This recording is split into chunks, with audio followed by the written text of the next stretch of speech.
So we have a ground और इस पे एक ब्लॉक है 3 किलो का और इस पे एक ब्लॉक है 2 किलो का और इस पे एक ब्लॉक है 1 kg का. Okay, so now we have 3 blocks 3 kg 2 kg 1 kg. अब मैं थोड़ी फिगर्स चेंज कर रहा हूं तुम्हारी प्रैक्टिस के लिए. हम फिगर्स चेंज कर रहे हैं. यहां पे जो तुम्हारा म्यू है उसकी वैल्यू इज 0.3. यहां पे जो तुम्हारा म्यू आएगा उसकी वैल्यू इज लेट्स से 0.2.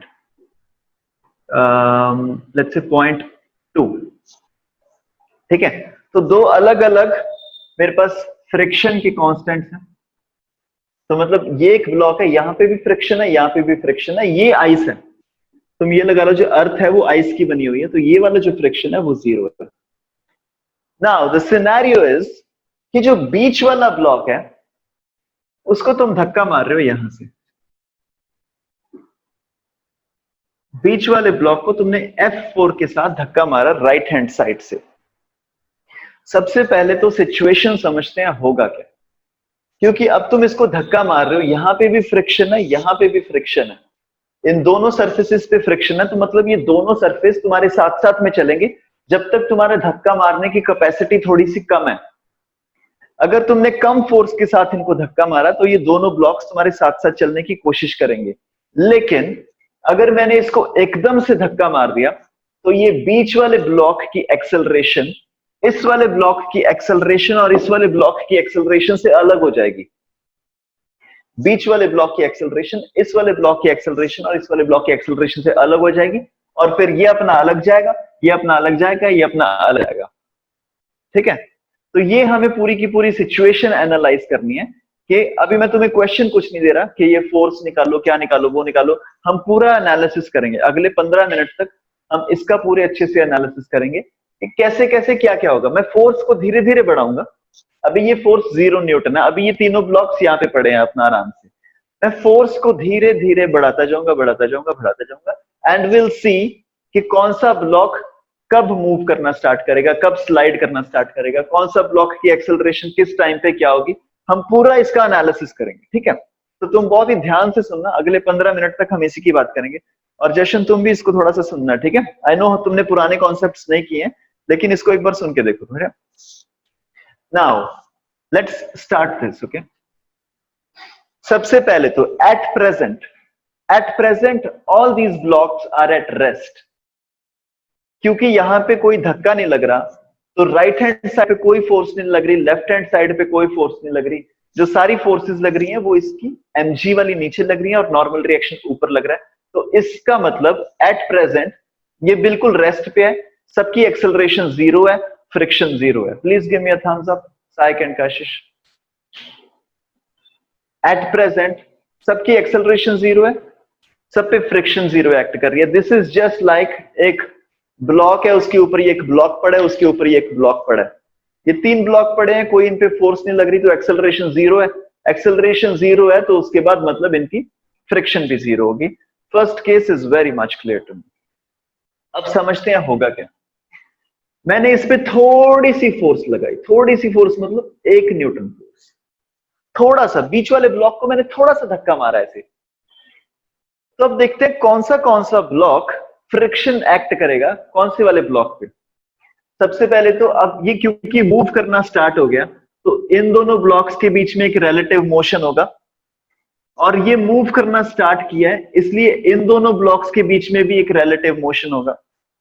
और जहां पे भी रिलेटिव मोशन होता है वहां पे दोनों ब्लॉक्स एक दूसरे के ऊपर एक फ्रिक्शन की फोर्स लगाते हैं. ओके, नाउ अब ये 1 वाले ब्लॉक को सोच के देखो तुम. इस पे कौन फोर्स लगाएगा? 2 वाला ब्लॉक. और किस डायरेक्शन में फोर्स लगाएगा? क्योंकि अगर 2 वाले ब्लॉक पे इस डायरेक्शन में फोर्स लग रहा है तो 2 वाला ब्लॉक आगे जाना स्टार्ट हो जाएगा. तो उसको क्या दिखेगा कि 1 वाला ब्लॉक पीछे छूट रहा है. अब क्योंकि 1 वाला ब्लॉक पीछे छूट रहा है तो 2 वाला ब्लॉक 1 वाले ब्लॉक को इस फ्रिक्शन की फोर्स से आगे खींचने की कोशिश करेगा, F1. और action and reaction are equal and opposite to each other. तो जो 1 वाला ब्लॉक है वो 2 वाले ब्लॉक को पीछे खींचने की कोशिश करेगा with the force of F1. Please give me a thumbs up. ये चीज क्लियर है? अगर ये चीज क्लियर है तो यहां पे तुम फ्रिक्शन की वैल्यू अपने आप मार्क करके देखो, यहां पे फ्रिक्शन की वैल्यू क्या होगी। अब जो 2 वाला ब्लॉक है वो आगे जा रहा है, उसको क्या लगेगा कि 3 वाला ब्लॉक पीछे छूट रहा है, तो वो 3 वाले ब्लॉक को आगे खींचने की कोशिश करेगा विद द फोर्स F2। यहां पे फ्रिक्शन की वैल्यू अलग होगी F2, और जो 2 वाला ब्लॉक है वो पीछे खींचेगा, क्योंकि 3 वाले को क्या लगेगा कि 2 आगे जा रहा है, तो वो इसको पीछे खींचने की कोशिश करेगा F2 के साथ। ठीक है, हमारा स्टेप नंबर 1 कंप्लीट हुआ। अभी स्टेप नंबर 1 क्या था कि तुम्हें एनालाइज करना है कि फ्रिक्शन कहां कहां पे एक्ट करेगी और कौन सी डायरेक्शन में एक्ट करेगी। तो ये वाली चीज हमें समझ में आ गई कि फ्रिक्शन किस डायरेक्शन में एक्ट करेगी। राइट नाउ यहां पे जो हमने फोर्स लगाई है वो 1 न्यूटन है, ठीक है। तो I want you to understand this. अभी सिर्फ 1 न्यूटन फोर्स लगी है, अभी फ्रिक्शन की मैक्सिमम वैल्यू नहीं आई है, ठीक है। अभी यहाँ पे कुछ फोर्स आ रही होगी, यहाँ पे कुछ फोर्स आ रही होगी, ये सारे ब्लॉक्स अभी साथ साथ में चलेंगे थोड़ी सी एक्सेलरेशन के साथ। मान लो ये 1 न्यूटन फोर्स के साथ इनकी एक्सेलरेशन हम निकाल ही लेते हैं, किस एक्सेलरेशन की जाएंगे ये सारे लोग, force upon mass, that is 1/6। So these blocks will go by 0.16 metre per second square. इतनी एक्सेलरेशन के साथ 0.16 मीटर पर सेकेंड स्क्वायर की एक्सेलरेशन के साथ ये तीनों ब्लॉक साथ साथ में जाएंगे। मैंने किया क्या है, F is equal to mass into acceleration. Force मेरी अभी फिलहाल 1 न्यूटन है, मास कितना है टोटल 6 न्यूटन, तो ये 6 किलो, तो ये सारे blocks 1/6 metre per second square की एक्सेलरेशन के साथ जाएंगे। Please give me a thumbs up, ये सब सही है, ठीक है। तो अभी क्या किया, मैंने धीरे धीरे फोर्स को बढ़ाना स्टार्ट कर दिया, इसको मैंने कर दिया 2 न्यूटन। तो इसको जब मैंने 2 न्यूटन कर दिया, दिस बिकेम 2 न्यूटन, तो अब ये सब लोग कितनी फोर्स से जाएंगे, 1/3 मीटर पर सेकेंड स्क्वायर की एक्सेलरेशन के साथ जाएंगे। धीरे धीरे मैं फोर्स को बढ़ाता गया बढ़ाता गया बढ़ाता गया। मान लो मैंने इस फोर्स को कर दिया 6 न्यूटन, जब मैंने इसको 6 न्यूटन कर दिया तो कितनी एक्सेलरेशन के साथ सारे आगे जाएंगे, 1 metre per second square, correct. तो मैं ऐसे अपनी फोर्स को बढ़ाता गया बढ़ाता गया बढ़ाता गया, और इन सब की एक्सेलरेशन बढ़ती गई बढ़ती गई बढ़ती गई।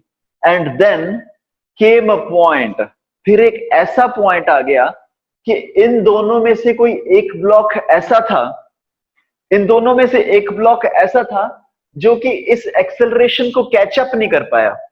अभी तो ये एक्सेलरेशन कम है ना, 1/6, 2/6, 3/6, 1, 2, अभी तो एक्सेलरेशन कम है।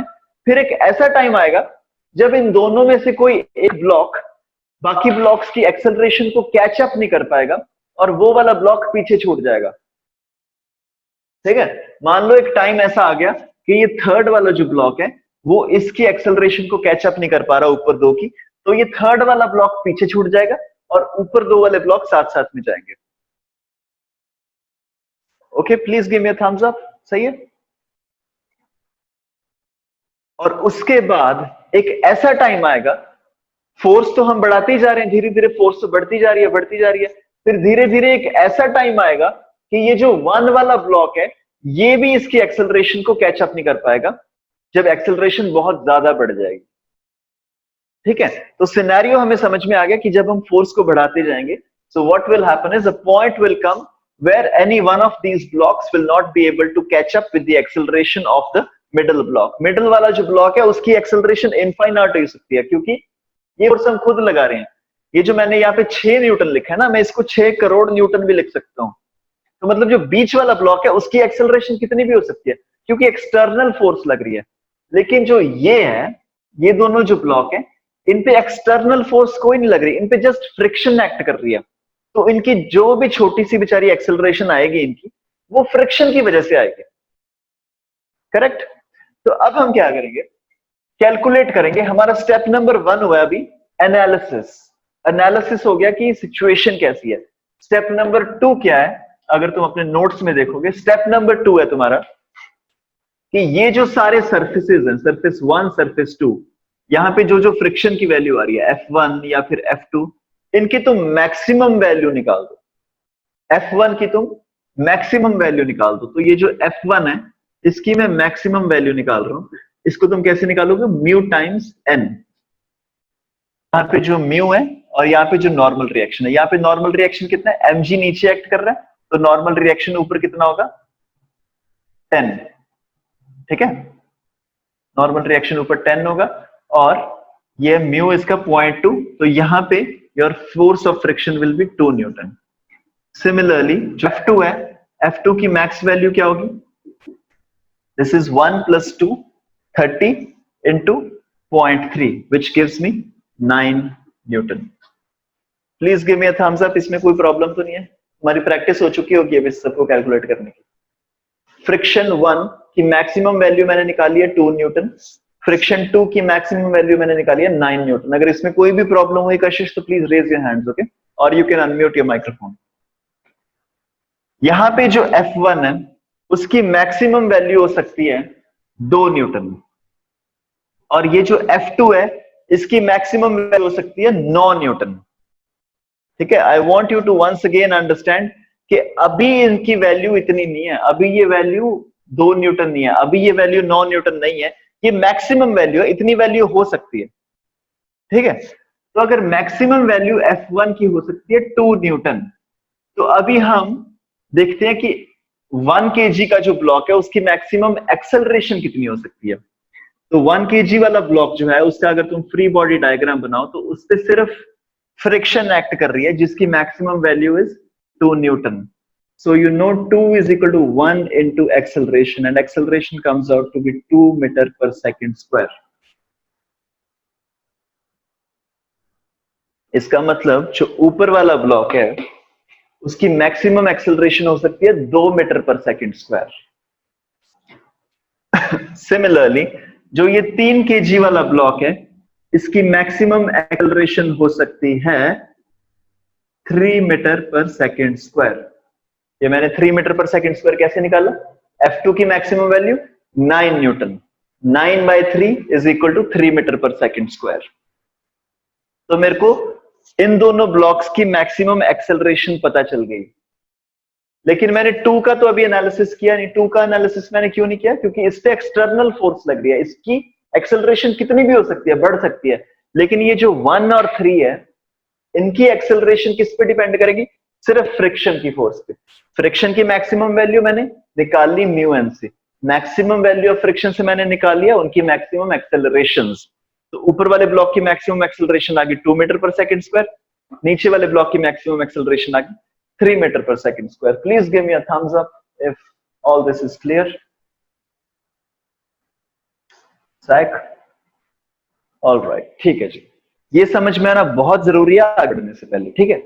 तो हमें इतना समझ में आ गया कि ये वाला जो ब्लॉक है ये ज्यादा से ज्यादा maximum 2 metre per second square की एक्सेलरेशन के साथ मूव कर सकता है। यहां पे मैं लिख रहा हूं 2 मीटर पर सेकंड स्क्वायर। ये वाला जो ब्लॉक है ये ज्यादा से ज्यादा 3 मीटर पर सेकंड स्क्वायर की एक्सेलरेशन के साथ मूव कर सकता है। अब तुम सोच के देखो, अब सिनेरियो, ठीक है, दोबारा से सोच के देखो, ये पूरा सिस्टम रेस्ट पे है, ये पूरा सिस्टम रेस्ट पे है। थोड़ी सी मैंने यहाँ पे फोर्स लगाई, 1 न्यूटन, 2 न्यूटन, 3 न्यूटन, ये तीनों ऑब्जेक्ट साथ साथ में चलते रहे, इनकी एक्सेलरेशन बढ़ती गई बढ़ती गई बढ़ती रही। इनकी एक्सेलरेशन पहले हो गई 0.1 metre per second square, 0.2 metre per second square, 0.4 metre per second square, 1 metre per second square. फिर और तुम फोर्स को बढ़ाते जाओ, इनकी एक्सेलरेशन हो जाएगी 1.5 metre per second square, 1.9 metre per second square, 2 metre per second square. जब तक इनकी acceleration 2 metre per second square रहेगी तब तक ये तीनों ब्लॉक्स साथ साथ में चलेंगे। फिर ऑल ऑफ अ सडन तुमने क्या किया, तुमने ये फोर्स को थोड़ा सा ज्यादा बढ़ा दिया कि ये जो ब्लॉक है और ये ब्लॉक है इसकी acceleration 2 metre per second square से ज्यादा होगी, 2.1 मीटर पर सेकंड स्क्वायर होगी, क्योंकि इसकी तो हो सकती है ना 3 मीटर पर सेकंड स्क्वायर। तो तुमने थोड़ी सी फोर्स को ज्यादा कर दिया कि इन दोनों ब्लॉक्स की acceleration 2.1 metre per second square होगी और इसकी एक्सेलरेशन तुम्हें पता है मैक्सिमम थी 2 मीटर पर सेकंड स्क्वायर। तो व्हाट विल हैपन इज कि ये जो नीचे वाले दोनों ब्लॉक्स हैं वो आगे निकल जाएंगे और ऊपर वाला ब्लॉक पीछे गिर जाएगा। Is this clear? Please give me a thumbs up once again. Very good. मतलब हमें इतना समझ में आ गया कि ऊपर वाले ब्लॉक की मैक्सिमम एक्सेलरेशन है 2 मीटर पर सेकंड स्क्वायर, तो इससे ज्यादा की एक्सेलरेशन अगर हुई इन दोनों की तो ऊपर वाला ब्लॉक पीछे छूट जाएगा। तो 2 मीटर पर सेकंड स्क्वायर की एक्सेलरेशन के लिए इनकी फोर्स कितनी होनी चाहिए? ठीक है, तो अब मैं वो क्वेश्चन, तुम्हारा क्वेश्चन है अभी तुम्हारे जो नोट्स में था, दिस इज क्वेश्चन नंबर, जो भी तुम्हारा क्वेश्चन था जो मेरे को कशिश ने भेजा, उसका बी पार्ट था ये। द क्वेश्चन वाज कि बताओ what is the minimum value of force ताकि ये दोनों ब्लॉक्स, ताकि ये तीनों ब्लॉक्स साथ साथ में चलें। तो कौन सी ऐसी फोर्स की वैल्यू होगी कि कोई भी एक ब्लॉक इनमें से गिर जाएगा? तो अभी हमें वो कैलकुलेट करना है कि कितनी फोर्स पे ये वाला ब्लॉक नीचे गिरेगा। तो वो कैलकुलेट करने के लिए मुझे पता है कि एक्सेलरेशन, जो मैक्सिमम एक्सेलरेशन है तीनों ब्लॉक्स की जिस पे ये साथ साथ जाएंगे, that is 2 metre per second square. 12 Newton. Okay, 12 Newton. देखते हैं एक बार। तो 2 metre per second square is the acceleration और पूरे सिस्टम का मास कितना है? 6 kg। So force comes out to be 12 Newton. Very good कशिश। तो अब हमें थोड़ी सी क्लैरिटी आ गई सिचुएशन में। हमें क्या समझ में आया कि जब तक तुम इसको 1 न्यूटन की फोर्स से खींच रहे हो, 2 न्यूटन की फोर्स से खींच रहे हो, 3 न्यूटन, 4 न्यूटन, 5 न्यूटन, 12 न्यूटन, जब तक तुम इसको 12 न्यूटन की फोर्स के साथ खींचते जा रहे हो तब तक ये तीनों ऑब्जेक्ट्स साथ साथ में जाएंगे। जब तुमने ये फोर्स 12 से थोड़ी सी ज्यादा कर दी, जब तुमने ये 13 न्यूटन फोर्स के साथ इसको धक्का मारना स्टार्ट कर दिया, 13 न्यूटन, तो ऊपर वाला जो ब्लॉक है 1 kg वाला ब्लॉक वो नीचे गिर जाएगा क्योंकि वो 2 मीटर पर सेकंड स्क्वायर से ज्यादा की एक्सेलरेशन के साथ नहीं जा सकता। तो 13 न्यूटन फोर्स के साथ क्या होगा? ऊपर वाला ब्लॉक नीचे गिर जाएगा, लेकिन नीचे वाले जो दोनों ब्लॉक हैं वो साथ साथ में चलते जाएंगे। ये साथ साथ में चलते जाएंगे। 13 Newton, 14 Newton, 15 Newton, 16 Newton, 17 Newton. फिर एक टाइम ऐसा आएगा कि ये जो नीचे वाला ब्लॉक है ना, वो भी इसकी एक्सेलरेशन को कैचअप नहीं कर पाएगा कि इसकी acceleration 3 metre per second square से भी ज्यादा होगी। और फिर क्या होगा कि ये वाला जो ब्लॉक है वो 3 मीटर पर सेकंड स्क्वायर से ज्यादा की एक्सेलरेशन नहीं कर पाएगा। तो जो तुम्हारा बीच वाला ब्लॉक है वो आगे निकल जाएगा और ये वाला ब्लॉक भी थोड़ी देर बाद पीछे छूट जाएगा। ओके, आपको कनेक्ट हो रहा है? Are you able to feel this? Yes, please give me a thumbs up. Alright, so now अभी हम सिचुएशन को समझते हैं। जब मैंने 12 न्यूटन फोर्स यहां पे लगाई, okay, when I applied the 12 Newton force, तो इस टाइम पे जो मैंने 12 न्यूटन फोर्स लगाई, इस टाइम पे इसकी मैक्सिमम एक्सेलरेशन आ चुकी है ऊपर वाले ब्लॉक की। The maximum acceleration 2 metre per second square. तो मतलब इस टाइम पे मैक्सिमम फ्रिक्शन एक्ट कर रही होगी यहां पे। इस टाइम पे maximum friction will be acting. तो मैक्सिमम फ्रिक्शन जो एक्ट कर सकती है इसकी वो कितनी है? You know this is mu times mg which is equal to 2 newton. तो मतलब जब ये 12 न्यूटन से इसको खींचा जा रहा है बीच वाले ब्लॉक को, तो यहां पे maximum value of friction act कर रही है, दैट इज 2 न्यूटन। और इसको लेफ्ट साइड पे भी खींचा जा रहा है 2 न्यूटन की फोर्स के साथ। ठीक है, तो अब मेरे को वो वैल्यू कैलकुलेट करनी है। अब तुम थोड़ा सा ध्यान से समझना, ठीक है, इस चीज को। अब मैं थोड़ी सी कॉम्प्लेक्स करने वाला हूं चीज। अब मेरे को वो वैल्यू कैलकुलेट करनी है जब ये दोनों ब्लॉक्स की एक्सेलरेशन सेम रहेगी, फिर उसके बाद फोर्स की वो वैल्यू जब ये वाला ब्लॉक भी पीछे छूट जाएगा। तो इसके लिए हम इन दो ब्लॉक्स को एक सिस्टम मान लेते हैं, क्योंकि अब ये दोनों साथ साथ में जा रहे हैं, इकट्ठे जा रहे हैं। ठीक है, तो ये दोनों एक साथ जा रहे हैं और इनकी मैक्सिमम एक्सेलरेशन कितनी हो सकती है साथ जाते time? The maximum acceleration is 3 metre per second square. और तुम्हें पता है इनका मास कितना है? 3 + 2। अब देखो मैंने इसको क्यों निकाल दिया, ऊपर वाले को क्यों निकाल दिया? क्योंकि वो तो गिर चुका है। ठीक है, ऊपर वाला ब्लॉक गिर चुका है। अब these two blocks are acting as a system. Now the mass of this system is 5 kg. So you know that force that can be acting on this is 15 Newton. 15 Newton की force, जब net force 15 Newton होगी, उस time तक ये दोनों blocks साथ साथ में जाएंगे। और यहां पे नेट फोर्स क्या है? एक तो ये वैल्यू है फोर्स की, एंड दिस फ्रिक्शन, ये फ्रिक्शन भी तो एक्ट कर रही है ना इस सिस्टम के ऊपर, है ना? इस सिस्टम के ऊपर ये वाली फ्रिक्शन थी F2 F2 वो तो कैंसिल हो गया आपस में, लेकिन ऊपर वाला ब्लॉक जो था वो यहाँ पे एक फ्रिक्शन भी लगा रहा था ना। Okay, is this clear? Okay, ठीक है जी। तो अगर ये तुम्हें समझ में आ गया तो ये तुम्हें बहुत ही गलत समझ में आया, ठीक है?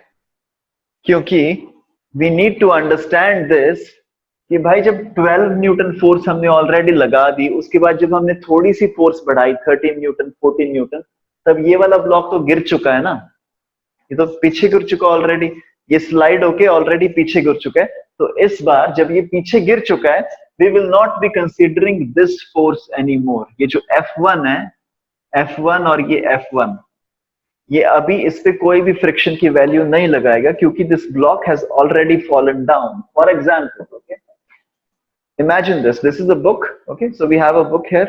तो इसके ऊपर ऑब्जेक्ट है मेरे पास, मैं थोड़ा कलरफुल ऑब्जेक्ट लेता हूं ताकि तुम्हें दिख जाए। इसके ऊपर एक कलरफुल ऑब्जेक्ट है। अब मैं नीचे वाले ब्लॉक को ऐसे मूव कर रहा हूं, तो ऊपर वाला ब्लॉक भी मूव कर रहा है फ्रिक्शन की वजह से, ठीक है? क्योंकि फ्रिक्शन एक्ट कर रही है तो ऊपर वाला ब्लॉक भी नीचे वाले ब्लॉक की साथ साथ मूव कर रहा है। लेकिन अगर मैं बहुत ही तेज खींच दूं, नीचे वाले ऑब्जेक्ट को मैं बहुत ही तेज खींच दूं, तो ऊपर वाला ऑब्जेक्ट स्लाइड होके नीचे गिर जाएगा। इसको मैं बहुत तेज खींच दूं तो ऊपर वाला ऑब्जेक्ट स्लाइड होके नीचे गिर जाएगा। अब जब ऊपर वाला ऑब्जेक्ट स्लाइड होके नीचे गिर गया, इस टाइम पे फ्रिक्शन कितनी एक्ट कर रही है इन दोनों सर्फेसिस के बीच में? फ्रिक्शन कितनी एक्ट कर रही है? Zero, right? क्योंकि ये कांटेक्ट में ही नहीं है ना? फ्रिक्शन तभी एक्ट कर रही है ना जब दो सर्फेसिस कांटेक्ट में होंगे। अब जब वो स्लाइड होके नीचे ही गिर गया तो फ्रिक्शन तो वो एक्ट करेगी नहीं। अब क्योंकि कोई फ्रिक्शन यहाँ पे एक्ट कर नहीं रही है, so the only force that we have is this F। और ये F 15 न्यूटन जब तक रहेगा तब तक इन दोनों ब्लॉक्स की एक्सेलरेशन साथ साथ में चलेगी, that is 3 metre per second square. और जैसे ये फोर्स थोड़ी सी ज्यादा हो गई, जैसे ये फोर्स 16 न्यूटन हो गई, तो फिर ये वाला ब्लॉक आगे निकल जाएगा और ये जो छोटा वाला ब्लॉक है ये भी पीछे छूट जाएगा। मैं तुम्हें एक बार पूरी सिचुएशन दोबारा से समझा रहा हूं, इसको डिलीट करके शुरू से स्टार्ट कर रहे हैं हम। पूरी सिचुएशन को मैं दोबारा से समझा रहा हूं, ठीक है? तो म्यू की वैल्यूज याद रखना। ओके, अभी हम एनालिसिस नहीं करेंगे, जस्ट रिजल्ट्स देखेंगे कि हमारा क्या रिजल्ट निकल के है। ये तुम्हारा एक ग्राउंड था, उसके ऊपर एक ब्लॉक था 3 kg, उसके ऊपर एक ब्लॉक था 2 kg, उसके ऊपर एक ब्लॉक था 1 kg। यहाँ पे म्यू की कुछ वैल्यू है, यहाँ पे म्यू की कुछ वैल्यू, सेम वैल्यूज जो हमने अभी अभी ली है। नाउ यहाँ पे मैंने एक फोर्स लगानी स्टार्ट की। अब मैं तुम्हें सिर्फ रिजल्ट बता रहा हूं, हमारा रिजल्ट क्या है, एनालिसिस का रिजल्ट क्या है। ये वाले ब्लॉक पे मैंने फोर्स लगानी स्टार्ट की। शुरू में मैंने यहाँ पे फोर्स लगाई 1 न्यूटन। जब मैंने 1 न्यूटन फोर्स लगाई तो तीनों ब्लॉक्स साथ साथ में चलेंगे, तीनों ब्लॉक साथ साथ में चलेंगे थोड़ी सी एक एक्सेलरेशन के साथ। फिर मैंने इस फोर्स को बढ़ाना स्टार्ट कर दिया, 2 न्यूटन, 3 न्यूटन, 4 न्यूटन, 5 न्यूटन। तो इन दोनों सारे ब्लॉक्स की एक्सेलरेशन बढ़ती गई, साथ साथ में बढ़ती गई।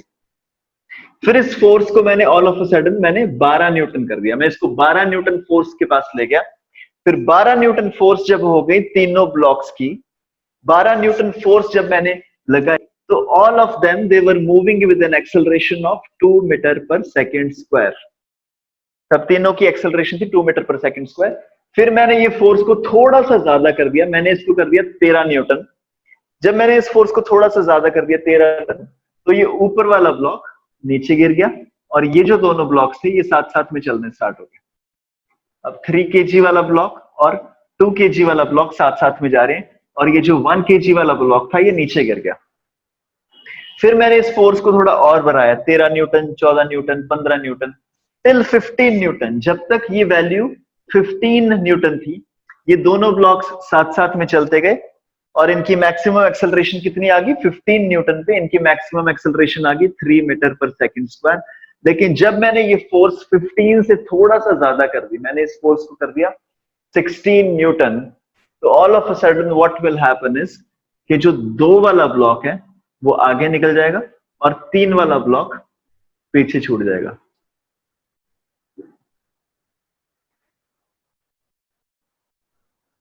ओके, ये मैंने तुम्हें जस्ट रिजल्ट बताया और इसका जो पूरा का पूरा एनालिसिस है तो मैंने अभी तुम्हें करके दिखाया। उसके एनालिसिस में तुम्हें ब्लॉक ऑन ब्लॉक डायग्राम का कोई भी क्वेश्चन आ जाए, कोई भी क्वेश्चन आ जाए, द ओनली थिंग इज तुम्हें एनालिसिस में सिर्फ एक चीज करनी होती है, तुम्हें देखना होता है कि जो सारे सर्फेसेस हैं उस पे लिमिटिंग वैल्यू ऑफ फ्रिक्शन क्या है। लिमिटिंग वैल्यू ऑफ फ्रिक्शन निकाल के तुम्हें एक मैक्सिमम एक्सेलरेशन की वैल्यू निकालनी होती है। मैक्सिमम एक्सेलरेशन की वैल्यू निकालने के बाद तुम्हें पूरे सिस्टम का इकट्ठा एनालिसिस करना होता है। ये सारे पॉइंट्स हमने ऑलरेडी लिख रखे हैं, ठीक है। अब मैं तुम्हें थोड़ी सी एक सिंपलर एग्जांपल दे रहा हूं, ये तो हमने काफी ज्यादा कॉम्प्लेक्स कर दिया, थोड़ी सी मैं तुमको सिंपल एग्जांपल दे रहा हूं। Let's say you have a mass of 10 kgs and you have a mass of 5 kgs. यहाँ पे जो म्यू की वैल्यू है that is 0.2. यहाँ पे जो म्यू की वैल्यू है that is 0. Yeah. Now, what you do is ये जो नीचे वाला ब्लॉक है इसको मैंने राइट डायरेक्शन में खींचना स्टार्ट कर दिया with the force of, let's say 20 Newton, with the force of 20 Newton. 20 Newton, force of 20 Newton. The question is, जो तुम्हारा क्वेश्चन है वो ये है, दोनों जो ब्लॉक्स हैं उनकी एक्सेलरेशन बताओ, दोनों ब्लॉक्स की एक्सेलरेशन बताओ, and you also have to tell me what is the value of frictional force in this case.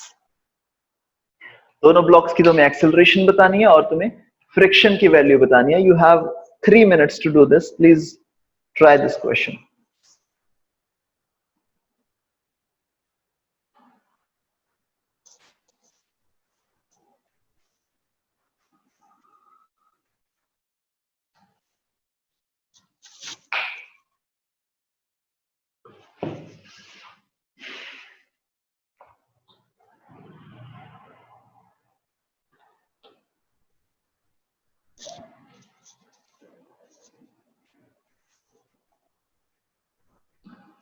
So frictional force 10 Newton.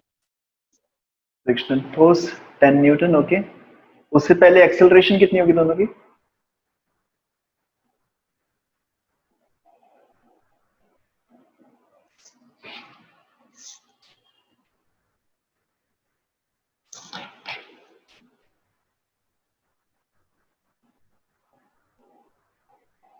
नहीं Kashish, frictional force is not 10 newton. तुमने एक छोटी सी गलती की है।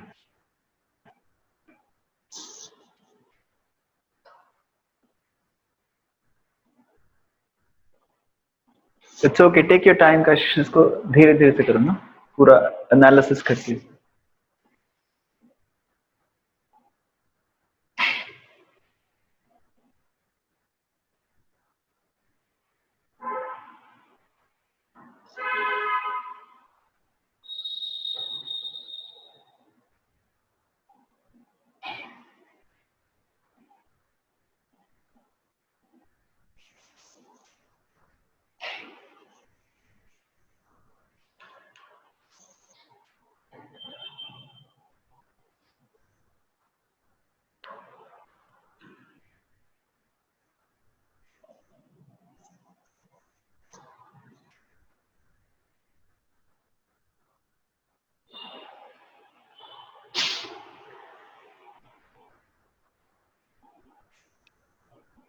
तो 20 होगी।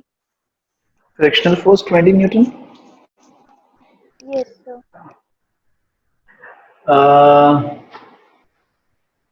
नहीं कशिश, सोच के देखो, तुम एक बार थोड़ा सा सोच के देखो। ये जो ब्लॉक है वो इस पे एक फ्रिक्शनल फोर्स लगा रहा है, ये ब्लॉक इस पे एक फ्रिक्शनल फोर्स लगा रहा है F। तो तुम बोल रहे हो कि फ्रिक्शनल फोर्स 20 न्यूटन है, तो मतलब अगर ये फोर्स 20 न्यूटन है तो ये वाली फोर्स भी 20 न्यूटन है। तो मतलब तुम मेरे को ये बोल रहे हो, तो ये वाला ब्लॉक तो मूव ही नहीं करेगा। तुम मेरे को ये बोल रहे हो कि अगर मैं इसको 20 न्यूटन फोर्स के साथ खींचूं तो ये मूव ही नहीं करेगा ब्लॉक। ऐसा तो हो नहीं सकता ना। तुम अगर इसको 1 न्यूटन के साथ भी खींचोगे तो ये मूव करेगा। तो मेरे को बोल रहे हो कि अगर तुम 20 के साथ खींचोगे तो भी ये मूव नहीं करेगा। So 20 is not the right answer. जो तुमने मेरे को पहले बताया था ना 10 न्यूटन, सो दैट 10 न्यूटन, तुमने 10 न्यूटन कैसे निकाला? मैं अब तो तुम्हारी गलती बता रहा हूं। तुम्हारा 10 न्यूटन कहां से आया? तुमने क्या बोला कि friction is equal to mu times N. तो म्यू तुम्हें पता है 0.2, एन तुमने ले लिया 5 इंटू 10, तो तुम्हारा यहां से आ गया 10 न्यूटन। तो तुमने बोला फ्रिक्शनल फोर्स 10 न्यूटन, है ना कशिश? ऐसे किया। Yes, sir. लेकिन कशिश द गलती हेयर इज दैट ये जो 10 न्यूटन फोर्स है, this is the maximum value of friction. Mu N जो तुम्हारा होता है, ये फ्रिक्शन की मैक्सिमम वैल्यू है, ये लिमिटिंग वैल्यू है। ये यहाँ पे जो दो फ्रिक्शन एक्ट करेंगे ना, ये वाली जो एक फ्रिक्शन एक्ट कर रही है और ये वाली जो फ्रिक्शन एक्ट कर रही है, इसकी ये मैक्सिमम वैल्यू है। ये ज्यादा से ज्यादा ये 10 न्यूटन हो सकती है, ये वाली फोर्स यहाँ पे। लेकिन फिलहाल क्या ये फोर्स 10 न्यूटन है या नहीं, वो मुझे अभी पता नहीं है, वो मुझे एनालिसिस करना पड़ेगा। ठीक है, तो हो सकता है तुम्हारा आंसर सही हो, लेकिन देखते हैं। मेरे को लग नहीं रहा, ठीक है, ये सही है। So this is the maximum value of friction which is 10 Newton. अब ये 10 न्यूटन अगर मैक्सिमम वैल्यू है, सेकेंड स्टेप क्या था?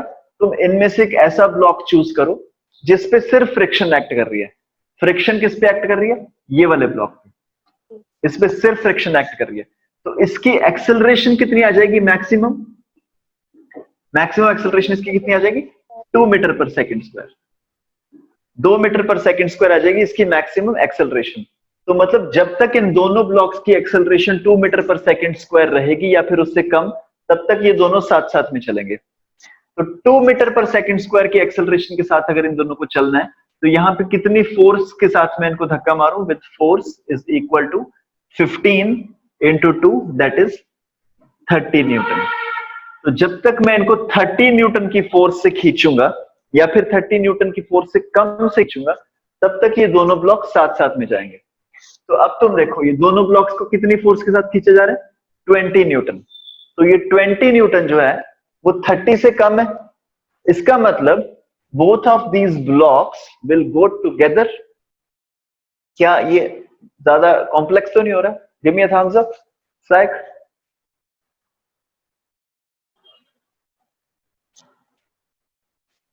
ओके, नाउ क्योंकि ये 20 न्यूटन से मैं इसको खींच रहा हूं, तो दोनों की एक्सेलरेशन सेम होगी। सबसे पहले तो दोनों की एक्सेलरेशन कितनी होगी वो तुम निकाल लो। Acceleration is equal to 20/15 which is equal to 1.33 metre per second square. इसमें कोई डाउट नहीं होना चाहिए किसी को, ठीक है? फोर्स तुम्हें पता है 20 न्यूटन, मास तुम्हें पूरा पता है 15, तो 20/15 इज इक्वल टू 1.33। एक्सेलरेशन निकाल ली मैंने। अब मेरे को पता करना है कि ये फ्रिक्शन कितनी है, ये फ्रिक्शन की वैल्यू कितनी है ना? अब थोड़ा सा तुम सोच के देखो कैसे निकालोगे, ये फ्रिक्शन की वैल्यू कैसे निकालोगे? मैक्सिमम वैल्यू मेरे को पता है फ्रिक्शन की कितनी है, 10 न्यूटन। लेकिन अभी जो फ्रिक्शन लग रही होगी यहाँ पे, वो 10 न्यूटन से थोड़ी सी कम होगी, क्योंकि 10 न्यूटन फ्रिक्शन कब लगेगी? जब मैं इसको पूरा 30 न्यूटन के साथ खींच दूंगा। 30 न्यूटन जो मेरी फोर्स है, जब मैं इसको 30 न्यूटन फोर्स के साथ खींचना स्टार्ट कर दूंगा, तब यहाँ पे 10 न्यूटन फ्रिक्शन एक्ट करेगी। लेकिन अब मैं इसको कम फोर्स के साथ खींच रहा हूँ, 20 न्यूटन के साथ खींच रहा हूँ, तो अब यहाँ पे फ्रिक्शन कम एक्ट करेगी।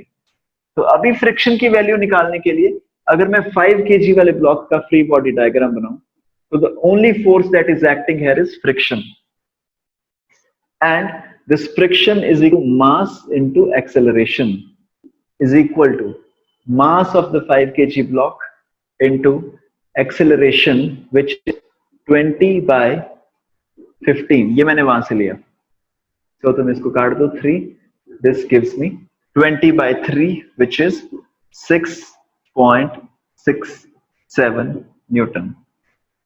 So the value of friction right now is 6.67 Newton. Is this clear? थोड़ा थोड़ा सा समझ में आ रहा है, ऐसे बहुत ही ऊपर से तो नहीं जा रहा? Sayak please give me a thumbs up. ये समझ में आया? तो एक बार ना तुम इसको अच्छे से नोट कर लो, ठीक है? ये प्रॉब्लम को मैं तुम्हें अभी 2, 3, 4 मिनट देता हूं। तुम्हें कुछ नहीं करना, तुम्हें सॉल्व नहीं करना, तुम्हें जस्ट इसको नोट करना है और तुम्हें समझना है, ठीक है, तुम्हें अपने तरीके से इसको समझना पड़ेगा, क्योंकि ये थोड़ा विजुअलाइजेशन वाला कॉन्सेप्ट है। इसको ना हम ऐसा नहीं कर सकता मैंने कि तुम्हें फॉर्मूला बता दिया अब तुम जाके फॉर्मूला लगा के आगे पेपर में। तुम्हें थोड़ा सा विजुअलाइज करना पड़ेगा कि फ्रिक्शन कैसे बढ़ रही है, फिर कैसे कम हो रही है। तुम सोच के देखो, ये फोर्स पहले जब 0 न्यूटन होगी उस टाइम पे फ्रिक्शन 0 होगी, फिर तुमने थोड़ी सी फोर्स लगाई, इनकी कुछ एक्सेलरेशन बन गई, थोड़ी सी फ्रिक्शन भी एक्ट कर रही होगी, फिर थोड़ी सी फोर्स तुमने और बढ़ा दी, 5 न्यूटन, 6 न्यूटन, 7 न्यूटन, ये एक्सेलरेशन बढ़ती गई, यहाँ पे एक्सेलरेशन यहाँ पे बढ़ती गई, और एक्सेलरेशन के साथ साथ तुम्हारी थोड़ी थोड़ी सी फ्रिक्शन भी बढ़ती गई। फिर एक टाइम आया जब यहाँ पे तुमने 30 न्यूटन फोर्स लगा दी। जब तुमने 30 न्यूटन फोर्स लगा दी, तब यहाँ पे फ्रिक्शन की मैक्सिमम वैल्यू आ गई 10 न्यूटन। लेकिन जब तक तुमने 30 न्यूटन फोर्स नहीं लगाई तब तक फ्रिक्शन की मैक्सिमम वैल्यू नहीं आई थी, फ्रिक्शन उससे कम होगी, इसलिए हमारा जो आंसर आया वो 10 न्यूटन से कम आया। Okay, you please take 3 to 4 minutes of your time, just look at this, observe this, ये हो क्या रहा है, ठीक है। सिनेरियो को तुम अच्छे से समझो। अब मैं तुम्हें नेक्स्ट क्वेश्चन पहले ही बता देता हूं, लेकिन तुम करना स्टार्ट मत करना। तुम 2-3 मिनट के बाद, 3-4 मिनट के बाद अच्छे से इसको देखने के बाद तुम क्वेश्चन करना। यहाँ पे मैं वैल्यू चेंज कर दूंगा, इस 20 न्यूटन को मैं कर दूंगा 10 न्यूटन। मैं वैल्यू चेंज करने वाला हूं अगले क्वेश्चन में, 20 न्यूटन की जगह मैं यहाँ पे कर दूंगा 10 न्यूटन। ये तुम्हारा क्वेश्चन होगा, लेकिन इस क्वेश्चन को करने से पहले तुम इसको अच्छे से देख लो एक बार। Take 2-3 minutes of your time and just look at this problem, observe what's happening in this, okay?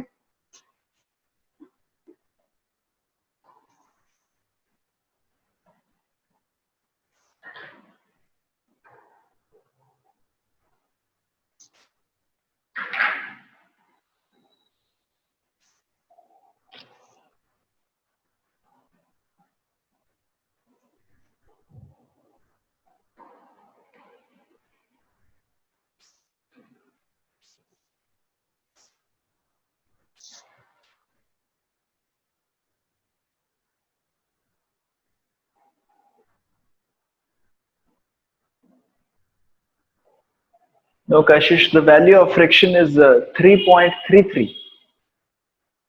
Okay, तुमने मेरे को 3 न्यूटन बोला ना, the value of friction is 3.33। तुमने थोड़ी सी कोई चीज मिस किया यहाँ पे, just look into it, the value of friction 3.3।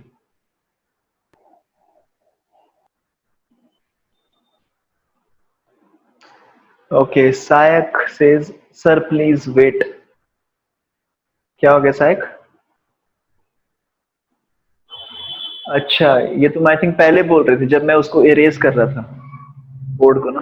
Okay, I am sorry सायक, कोई बात नहीं, ये बिल्कुल वैसा ही क्वेश्चन है एज इट इज, उसको तुमने नोट नहीं किया, it's okay, exactly same question है, यू ट्राई दिस वन।